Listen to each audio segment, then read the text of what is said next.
ନମସ୍କାର ଦର୍ଶକ ବନ୍ଧୁ ସରସ୍ୱତୀ ସ୍ୱାଗତ କରୁଛି ମୋ ଚ୍ୟାନେଲରେ। ଆଜି ମୁଁ ସରସ୍ୱତୀଙ୍କର ପୂର୍ବଜନ୍ମ କଥା ଏବଂ ସେ କୃପାଜଳ ଋଷିଙ୍କର କନ୍ୟା ଭାବରେ ଆବିର୍ଭୂତ ସେହି ବିଷୟରେ ମୁଁ ବିବରଣୀ ବର୍ଣ୍ଣନା କରିବି। ଆଉ ତେଣୁ ଦର୍ଶକ ବନ୍ଧୁ ମୋର ନିବେଦନ ଯେ ଭିଡ଼ିଓଟି ମୋଠୁ ଶେଷ ଯାଏ ଦେଖିବେ, ଲାଇକ୍ କରିବେ ଏବଂ ସବସ୍କ୍ରାଇବ୍ କରିବେ। କୁନ୍ଦେନ୍ଦୁ ତୁଷାର ହାର ଧବଳା ଯାସ୍ୟତ ପଦ୍ମାସନା ଯା ବୀଣା ବରଦଣ୍ଡ ମଣ୍ଡିତ କରା ଯା ଶୁଭ୍ର ବସ୍ତ୍ରାମୃତ ଯା ବ୍ରହ୍ମା ଚିତ୍ତ ଶଙ୍କର ପ୍ରବୃତ୍ତି ବେଦ ବହି ସଦା ବନ୍ଦିତା ସାମା ପାତୁ ସରସ୍ୱତୀ ଭଗବତୀ ନିଶେଷ ଜାଡ୍ୟାପନା ନିଶେଷ ଜାଡ୍ୟାପନା। ଦିନେ ବୈକୁଣ୍ଠପୁରରେ ଲକ୍ଷ୍ମୀ ସରସ୍ୱତୀ ଦୁଇ ରାଣୀଙ୍କ ସହିତ ନାରାୟଣ ଥିଲେ। କିଏ ବଡ଼ କିଏ ସାନକୁ ନେଇ ଦୁଇ ସୌତଣୀ ମଧ୍ୟରେ ଲାଗି ରହୁଥିବା ବିବାଦକୁ ନେଇ ନାରାୟଣ ଚିନ୍ତା କଲେ ଯେ କ'ଣ କରାଗଲେ, କି ପ୍ରତିକାର କରାଗଲେ ଏ ଦୁହିଁଙ୍କ ମଧ୍ୟରୁ ବିବାଦ ଦୂର ହେବ ଏବଂ ମନମାଳିନ୍ୟତା ରହିବ। ସେ ବିଷୟରେ ବିଚାର କରି କହିଲେ ସରସ୍ୱତୀ କହିଲେ, ଆଜ୍ଞା ପ୍ରଭୁ କୁହନ୍ତୁ। ନାରାୟଣ କହିଲେ, ମର୍ତ୍ତ୍ୟପୁରରେ ବହୁ ରାକ୍ଷସଗଣ ଜାତ ହୋଇ ବିଭିନ୍ନ ଉତ୍ପାତ କରୁଛନ୍ତି ଏବଂ ଅନ୍ୟାୟ ଅତ୍ୟାଚାର କରି ମୁନି ଋଷିମାନଙ୍କୁ ମାରି ଖାଇଯାଉଛନ୍ତି। ଜଗତ ପତି ଶୁଣ ସରସ୍ୱତୀ, ଆମ୍ଭର ମନ ଅତ୍ୟନ୍ତ ବ୍ୟଥିତ ହେଉଛି। ଦୁଷ୍ଟ ଦାନବ ମହିରେ ହୋଇ ଉତ୍ତପନ କରୁଣ ଅଛନ୍ତି ନାନା ଅତ୍ୟାଚାର ମାନ। ଏପରି କରିବେ ଯେବେ ସେ ଦାନବ ଗଣ ଆମ୍ଭର ସଜିଲା ସୃଷ୍ଟି ଧ୍ୱଂସ ହେବ ଜାଣ।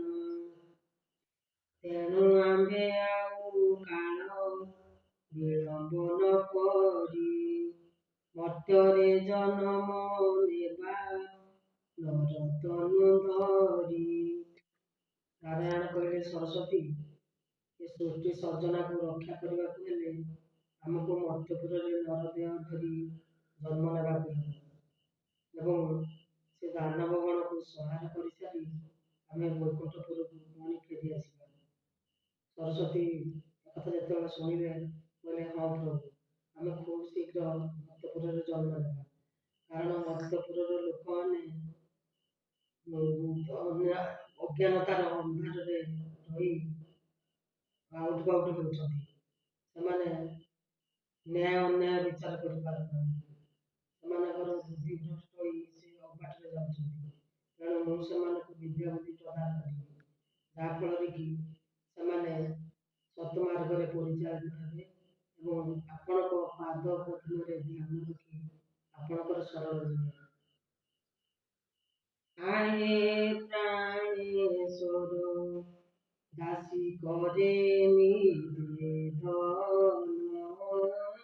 আহে প্রাণেশ্বর হরে মাত্র অনুমতি করন্তু প্রদান, দাসী করে নিবেদন কায়া পচে পচে ছায়া ঠায়ে ଯେଉଁ ପରି ସେହି ପରି ଥିବି ପାଶରେ ତୁମରି ଯେମନ୍ତ ପ୍ରକାରେ ଦେବ ବାଣୀକୁ ନିର୍ଦ୍ଦେଶ ବିଦ୍ୟା ପ୍ରଦାନ କରିବି।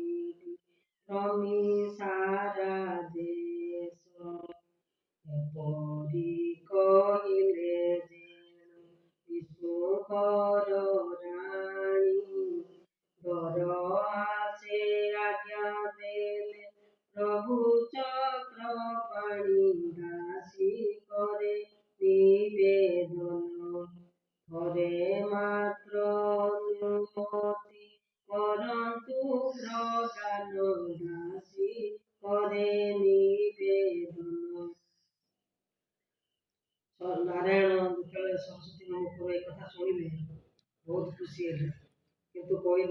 ସରସ୍ୱତୀ, ତୁମେ କିଛି ନ ଜାଣି ନ ଶୁଣି ମୋ କଥାରେ ଏକମତ ହୋଇଗଲ।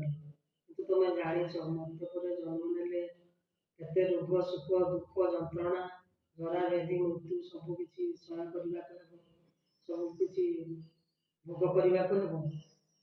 ତୁମେ ବୈକୁଣ୍ଠପୁରରେ କେତେ ସୁଖରେ ଅଛ। ତମ ପାଦ ତଳେ ତ କେତେ ଦାସ ଦାସୀ ଖଟୁଛନ୍ତି। ତମେ କ'ଣ ମର୍ତ୍ତ୍ୟପୁରରେ ଏତେ ଯନ୍ତ୍ରଣା ସହିପାରିବ? ତମେ ରହିଯାଅ, ମୁଁ ଯାଉଛି। ମୁଁ ସେ ଦାନବଗଣକୁ ସଂହାର କରି ଖୁବ୍ ଶୀଘ୍ର ଫେରିଆସିବି।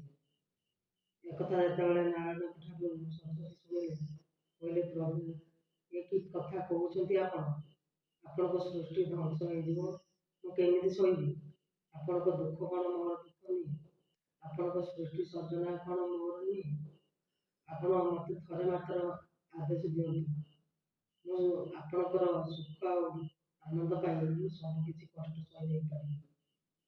ଏକଥା ଯେତେବେଳେ ନାରାୟଣ ଶୁଣିଲେ, ନାରାୟଣ କହିଲେ, ସରସ୍ୱତୀ, ମୁଁ ଜାଣେ ତମ ପରି କେହି ନାହାନ୍ତି, କିନ୍ତୁ ମୁଁ ଖାଲି ତମକୁ ପରୀକ୍ଷା କରୁଥିଲି। ତୁମେ ଏ ମର୍ତ୍ତ୍ୟପୁରରେ ଜନ୍ମ ହେଲେ ଜଗତରେ ଘୁଟିଥିବା ଅଜ୍ଞାନତାର କାଳିମା ଦୂର ହେବ, ଆଉ ମୂର୍ଖମାନେ ପଣ୍ଡିତ ଜ୍ଞାନୀ ହେବେ, କାବ୍ୟକଳା କବିତାର କବିମାନେ ପାରଙ୍ଗମ ହେବେ, ଆଉ ସଙ୍ଗୀତକାରମାନେ ସଙ୍ଗୀତରେ ଉନ୍ନତି କରିବେ, ଆଉ ବାଦ୍ୟକାରମାନେ ବାଦ୍ୟଯନ୍ତ୍ରରେ ପାରଙ୍ଗମ ହେବେ, ଆଉ ବିଭିନ୍ନ ଶିକ୍ଷାର ସଂସ୍କୃତିର ଉନ୍ନତି ଘଟିବ। କରଣପୁର ତୁମର ବାସସ୍ଥାନ ହେବ। ଶାରଦା ବରଦା ଭାଷା ଭାରତୀ, ଶାରଦା ବରଦା ଭାଷା ଭାରତୀ, ଝଙ୍କଡ଼ ବାସିନୀ ମା ଶାରଳା ଲୋ, ତୋ ଲାଗି ଜାଳୁଛି ପୂଜାଳତି, ତୋ ଲାଗି ଜାଳୁଛି ପୂଜାଳତି, ଜିୱା ପୀଠ ନିବାସିନୀ ସିଂହ ବାହିନୀ, କାବ୍ୟ କଳା ଠାକୁରାଣୀ ବିଦ୍ୟାଦାୟିନୀ, ଜିୱା ପୀଠ ନିବାସିନୀ ସିଂହ ବାହିନୀ, କାବ୍ୟ କଳା ଠାକୁରାଣୀ ବିଦ୍ୟାଦାୟିନୀ, ମହାକାଳୀ ମହାଲକ୍ଷ୍ମୀ ମହା ସରସ୍ୱତୀ, ତିନି ରୂପେ ଝଙ୍କଡ଼ରେ ପୂଜା ପାଉନିତି, ସତର ଯତମ ତ୍ରିଗୁଣାବତୀ ଲୋ, ଜୟ ମା ଶାରଳା ସରଳମତୀ, ଜୟ ମା ଶାରଳା ସରଳମତୀ, ଶାରଦା ବରଦା ଭାଷା ଭାରତୀ, ଶାରଦା ବରଦା ଭାଷା ଭାରତୀ। ନମସ୍କାର ଦର୍ଶକ ବନ୍ଧୁ, ମୁଁ ଆଜି ଏଇଠି ଭିଡ଼ିଓଟି ଶେଷ କରୁଛି। ପୁଣି ଦେଖା ହେବା ଆଗାମୀ ଅଧ୍ୟାୟ ଦ୍ୱିତୀୟ ଭାଗ ଭିଡ଼ିଓରେ।